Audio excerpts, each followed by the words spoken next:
Karena nantinya di 2029 bonus demografi kita anak-anak muda yang akan mendapatkan porsi lebih untuk memilih.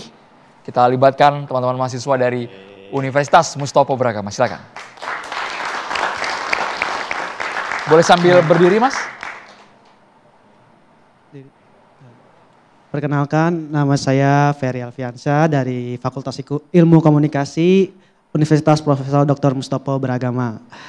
Saya pertama ingin menanyakan ke semua narasumber. Pertama, tadi kan kita sudah membahas bagaimana hal-hal yang terjadi di pemerintahan saat ini gitu. Bagaimana kans atau peluang dari pasangan Prabowo Gibran ini lanjut ke periode selanjutnya. Dan tadi sempat dibahas juga, adakah mereka itu berjalan masing-masing gitu. Apalagi dengan ketenaran Pak Prabowo sekarang yang dimana menjadi pembicara ketiga di PBB. Lalu dengan Pak Gibran yang ada Pak Jokowinya. Dan untuk satu pertanyaan lagi untuk Pak Ade. Adakah relawan Pak Jokowi itu mengkritik gitu pemerintahan Prabowo Gibran saat ini selama 1 tahun ini gitu. Terima kasih. Kita boleh ke pertanyaan yang kedua dijawab Mas Adi dulu sebelum nanti ke Kang Cecep. Kansnya gimana? Yang mana? Yang mengkritik Mas Adi. Selama 1 tahun pemerintahan ini, relawan apakah mengkritik secara objektif, fair? Ya misalnya saya sendiri kan, saya mengkritik itu makan gizi gratis. Ya saya bilang ini idenya mungkin keren, ya uang yang terkuras ke sana sudah sedemikian besar, tapi kelihatan sekali penyelenggaraannya, pelaksanaannya berantakan. Dan itu pasti bukan karena kesalahan Pak Prabowo dong. Pak Prabowo tuh idenya udah bagus ya.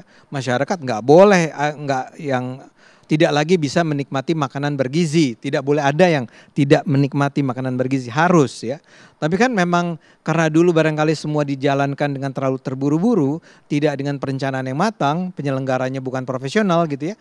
Jadinya yang terjadi sekarang yang keracunan, yang sakit dan segala macam. Dan itu harus diperbaiki.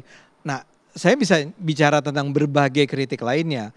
Kami itu kalau saya dan kawan-kawan sih merasa bahwa bahkan terhadap Jokowi aja dulu kita bisa kritik. Apalagi sekarang dengan Pak Prabowo. Dan saya merasa bersyukur alhamdulillah bahwa pemerintahan kita baik Jokowi maupun sekarang Prabowo itu bukan pemerintah yang gampang merah telinganya gara-gara dikritik, gara-gara diberi masukan. Ya walaupun kemarin ada kasus, tadi juga saya bicara ketika istirahat tuh saya bilang sama Bung Mardhani juga dia setuju. Itu kalau Jokowi kritiknya yang mana ya? Dari relawan mengkritik Jokowi bagian mana ya? Banyak waktu yang itu. Yang baru-baru ini deh, kasus baru-barunya. Nah kalau baru-baru ini dia kan udah nggak presiden. Oke. Kalau dia nggak presiden ngapain juga kita kritik? Bahkan ada statement yang blunder mungkin. Nggak ada. Kalau blunder nggak ada ya. Tapi saya mau katakan bahwa saya kembali ke tadi yang soal si Pak Prabowo itu. Yang kasus itu, wartawati CNN itu, yang menurut saya sih nggak pantas banget. Cuma sekarang kita baru dengar nih bahwa itu sebetulnya bukan datang dari atas. Anda tahu kan kasusnya kan, yang dia dicabut surat ID card istana. ID card istananya. Jadi saya rasa kalian tuh harus cukup bahagia punya pemerintah yang mendengar apa yang dikatakan masyarakat. Dan saya rasa Anda nggak boleh pernah berhenti mengkritik siapapun, termasuk rektor Anda barangkali ya. Termasuk maksud saya adalah ke siapapun gitu ya. Termasuk juga kepada presiden, kepada siapapun. Kepada Pak Jokowi kalau Anda mau kritik. Tapi memang kita harus belajar mengkritik dengan baik, dengan benar. Ya jangan sekedar ngomong tapi kemudian ya misalnya kritik kemarin kita terhadap demonstrasi-demonstrasi tersebut. Kenapa kok jadi bakar-bakar gitu kan. Kenapa jadi ada penjarahan. Tapi kalau Anda mau mengkritik anggota DPR yang Anda bilang bahwa nggak pantas sama sekali itu penghasilannya, ya harus dilakukan. Jadi kita jangan berhenti di situ. Itu barangkali jawaban saya. Oke, Kang Cecep soal kans Prabowo Gibran 2029 kansnya. Oke, jadi pertama untuk seorang presiden ketika dirinya selesai pada periode pertama, kemudian tidak ada skandal besar, potensi untuk maju itu besar sebenarnya. Itu yang pertama. Kemudian siapa yang akan diajak? Apakah kemudian yang sebelumnya? Nah di sini kemudian saya kira ini menjadi sebuah strategi politik jangka panjang buat dari Jokowi sebenarnya. Untuk mengawinkan kembali Gibran dengan Prabowo. Karena saya kira sebagai seorang politisi ya, pakar politik, ahli politik bahkan 10 tahun jadi presiden, itu dirinya melihat 2029 anak-anaknya belum bisa bertarung secara lebih otonom. paling mungkin adalah 2034. Karena itu juga ketika PSI ya disampaikan kan mereka akan maju di 2034. Jadi ini butuh magang 10 tahun kira-kira untuk kemudian mempersiapkan 2034. Jadi di sinilah kemudian ya Jokowi itu berusaha membangun stabilitas ya. Dengan tadi ada pendukung yang bisa dikerahkan. Oke, PSI masih kecil, tapi rewalnya klaim Jokowi kan masih banyak gitu. Itu yang bisa digunakan mendukung Prabowo untuk 2029-2034. Nah di sini kemudian saya kira dalam konteks yang lain, aktor-aktor yang lain ya, kita banyak tokoh yang lain yang mungkin bisa mendampingi Prabowo atau bahkan maju berhadapan dengan Prabowo kalaupun maju di 2029.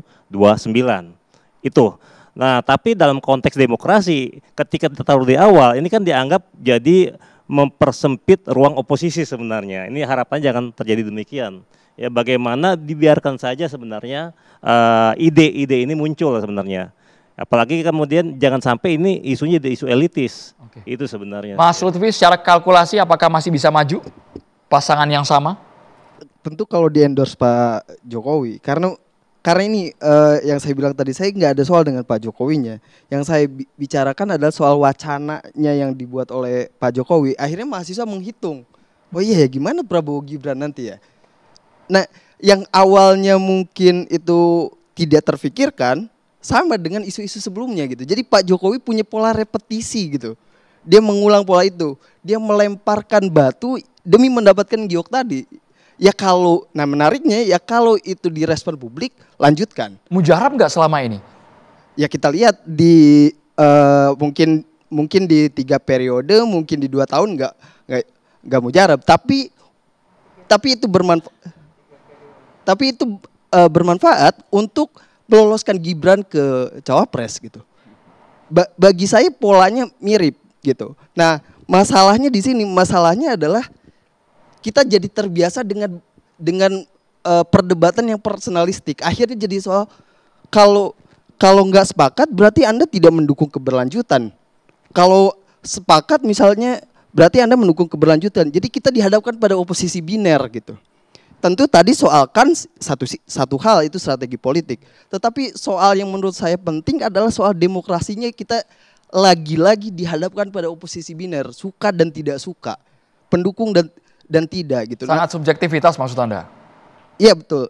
Bukan cuma subjektivitas tapi oposisi biner. Jadi kalau misalnya saya di titik ini mengkritik Pak Jokowi, terus saya langsung dibilang, oh berarti saya sedang mendukung Pak Prabowo. Kan nggak begitu, gitu. Oposisi binernya gitu. Nah percakapan atau wacana yang dilahirkan oleh Pak Jokowi, saya tidak melihat ada gagasan di sana.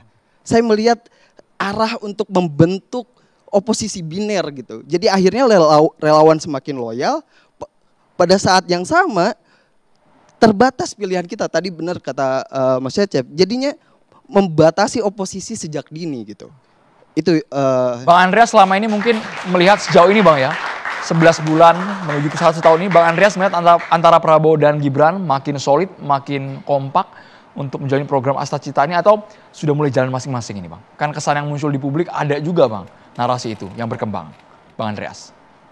Ya, saya kira saya tidak terlalu banyak melihat wakil presiden sih di dalam peran-peran pentingnya gitu.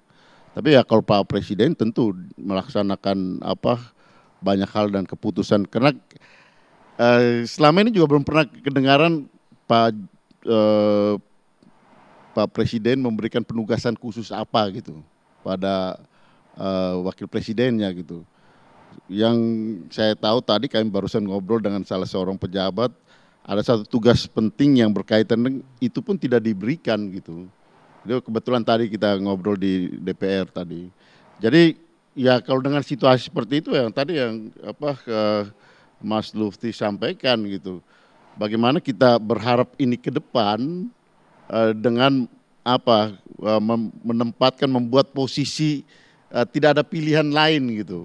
Jadi anak-anak muda ini diajak untuk berpikir bahwa inilah pilihan ke depan kita gitu kan. Ya meskipun bicarain sama relawan. Nah itu yang dimaksudkan dengan oposisi biner tadi gitu. Jadi ya orang dikungkung di dalam cara berpikir, ya hanya inilah pilihan, suka atau tidak suka. Namanya berkutat di sana-sana aja Bang ya? Ya itu tadi, dan itu ya pernah dilakukan juga sebelumnya ya dilakukan beberapa kali dengan cara yang kurang lebih sama. Jadi ini pola yang berulang. Makanya tadi dari awal kan saya katakan bahwa bagaimana kita menilai pemimpin itu dari idiosinkrasi, dari perilaku dan apa yang diucapkan gitu. Dan ini terjadi di dalam beberapa seri di dalam. Tapi Anda optimistis dengan langkah Gibran? Kita tunggu terobosan gebrakan dalam 4 tahun ke depan? Sampai sekarang sih saya belum melihat ya misalnya ada upaya untuk, ya saya pernah nanyakan ini di. Kayaknya Bang Andreas tidak follow IG-nya Gibran kayak ini. Ya kan ada kebijakan yang resmi kan sebagai, kan kalau IG sih kita semua ini punya IG, anak-anak ini lebih jago-jago soal Instagram. Kan biasanya semua kinerja diupload di sana, Bang. Enggak, ya kan presiden itu, wakil presiden ini mereka kan pejabat resmi yang diberikan fasilitas oleh negara. Misalnya yang berkaitan dengan di awal itu Artificial Intelligence, bukan AI, lapor Mas Wapres. Oh, lapor Mas Wapres. Saya tanya di dalam rapat resmi di Komisi 13, karena mitra kami itu adalah Seknek kan, karena ada bagian yang digunakan anggaran negara yang digunakan untuk kepentingan lapor Mas Wapres. Ya sekarang tidak kedengaran lagi gitu. Dan apa yang sudah dilakukan dengan itu gitu. Nah ini kan contoh-contoh konkret yang berkaitan dengan apa yang kita maksudkan dengan kinerja tadi gitu. Sekarang apa sih sebenarnya yang real kita lihat di dalam penugasan dan apa yang sudah dilakukan gitu. Selain daripada kalau bagi-bagi itu semua orang juga bisa, Mas. Ya kalau hanya sekedar datang kasih susu, kasih kaos, ya anak kecil juga bisa kalau kayak gitu. Tapi kan kalau seorang pejabat, ya apalagi dalam posisi yang begitu tinggi dan diberikan fasilitas yang begitu hebat, tentu dia harus berbuat juga lebih daripada anak-anak muda ini gitu. Sementara sekarang kita dibuat satu itu tadi yang dibilang oposisi final, yang kemudian anak-anak muda ini dipakai, oh ini karena muda gitu, makanya kita pilih dia gitu. Nah ini kan jadi menempatkan orang di dalam situasi tidak punya pilihan atau hanya ada di dalam putaran yang ada di situ. Atau karena pilihan lain belum bermunculan, Bang? Ya pasti akan bermunculan. Jelang 2029 akan pasti akan banyak bermunculan. nama. Ya pasti akan bermunculan. Saya nggak tahu berapa banyak, tapi pasti akan bermunculan. Bang Mardhani, makin kompetitif 2029, ada mungkin yang secara kemampuan bisa menyaingi sosok yang saat ini mungkin unggul. Ada satu klausul keputusan MK yang membatalkan presidensial threshold. Memang belum diformulasi menjadi norma di revisi undang-undang pemilu kita. Tetapi keputusan MK itu final dan mengikat bahwa setiap partai politik peserta pemilu berhak untuk mengajukan calon presiden dan wakil presiden. Ini mungkin tabu karena Pak Prabowo demikian luar biasa, tetapi menurut saya ini bisa menjadi jendela bagi siapapun yang kreatif untuk membangun branding bahwa playing field-nya itu terbuka. Siapa aja boleh kok. Bahwa ada fenomena KDM yang tiba-tiba ada Mas Gibran yang lagi coba usaha dengan segala cara. Kalau saya melihat siapapun yang menjadi wakil presiden, tidak cuma di zaman Prabowo, di zaman Pak Presiden manapun, dia ada pada posisi yang tidak mudah. Karena memang dalam konteks ketatanegaraan kita, wakil presiden itu tidak punya tugas spesifik kecuali yang diberikan oleh presiden. Dan ketika ada cerita di zaman Pak SBY periode pertama, Pak JK sangat aktif, energik, ternyata last minute tidak dijadikan kelanjutannya, padahal pertumbuhan ekonomi saat itu dalam banyak cerita bagus gitu loh. Nah sehingga memang siapapun, bukan cuma Mas Gibran ya, siapapun ada pada posisi yang sangat sulit, tidak bisa menjadi dua matahari kembar gitu loh. Jadi harus subordinat, jangan menonjol daripada presiden ya? Dalam banyak hal ini tidak sehat. Karena kita punya dua presiden wapres yang punya sumber daya luar biasa. Mereka menang itu tidak sendiri, mereka menang berdua. Dalam pandangan saya akan sangat baik kalau ada duit tunggal. Seperti Soekarno-Hatta. Tidak bisa Indonesia itu diurus cuma oleh satu orang kok. Demikian luasnya, demikian beragamnya, demikian berbedanya. Saya bahkan sangat mendukung otonomi daerah yang diperbesar. Jangan semuanya Jakarta sentris. Luar biasa. Singapura itu cuma 5 juta, Finlandia 3 juta, Qatar 3 juta. Tapi ketika diberikan otonomi mereka tumbuh berkembang. Di kita tidak ada otonomi yang diberikan. Lihat Undang-Undang Keuangan Pusat Daerah. Otonomi itu ada 26 diberikan ke daerah tapi uangnya nggak ada gitu, otoritasnya nggak ada. Sehingga yang terjadi hampir dari 514 cuma 3 sampai 4 daerah yang PAD-nya itu dicukupi oleh yang APBD dicukupi oleh PAD-nya. Ini kan masalah besar. Yang maksud saya harusnya presiden oke, kamu urusin otonomi daerah, kamu urusin ekonomi 8%, kamu tidak ada masalah dan tidak perlu kita merasa ini bukan saya 2 periode, saya 3 periode, bukan. Ini gimana tanggung jawab kita untuk keluar dari middle income trap country, gimana kita keluar dari job creation, gimana kita menangani demikian banyak. Kasihan sekali bangsa 290 juta ini gitu loh. Semua bergerak punya niat tulus untuk memajukan bangsa. Nah paling enak jangan ada saling curiga di antara kita. Semuanya saling percaya, kita kontestasi. Jujur, boleh kok. kalangan elit sih yang paling kita curigai sebenarnya Bang Mardhani ya. Nah buat saya elit juga harus belajar. Makanya saya nggak seuzon kok Pak Jokowi, kami ketika kritik Pak Jokowi, Pak Jokowi presiden kok. Saya pernah ditanya di satu Pak Mardhani kan ngotot ganti presiden. Pernah dikriminalisasi enggak? Enggak tuh saya. Makanya saya berani kritik aja gitu loh. Nah intinya adalah ayo jangan takut. Selama kita punya data fakta, kritis dan konstruktif, kita bisa membangun negeri. Wah. Dan kami yakin betul sekarang pemilih sudah sangat cerdas. Mereka tahu mana yang kinerjanya menonjol, mana yang tidak bekerja sama sekali. Catatan Demokrasi akan segera kembali sesaat lagi.